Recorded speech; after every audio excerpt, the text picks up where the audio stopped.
જો તમારું પણ ખાતું એસબીઆઈમાં છે ને તો આ સમાચાર તમારે જાણવા ખૂબ જ જરૂરી છે.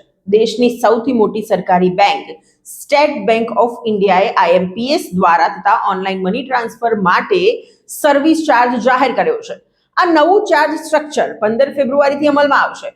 એસબીઆઈ મુજબ 25,000 સુધીના ઓનલાઈન આઈએમપીએસ ટ્રાન્સફર પર કોઈ ચાર્જ લેવામાં નહીં આવે, જ્યારે તેનાથી વધુ રકમ પર સર્વિસ ચાર્જ લાગશે. નવા નિયમો અનુસાર 25,000 થી 1 લાખ સુધીના ટ્રાન્સફર પર ₹2 પ્લસ જીએસટી, 1 લાખ થી 2 લાખ સુધી પર ₹6 પ્લસ જીએસટી અને 2 લાખ થી વધુ રકમ પર ₹10 પ્લસ જીએસટી ચાર્જ વસૂલવામાં આવશે.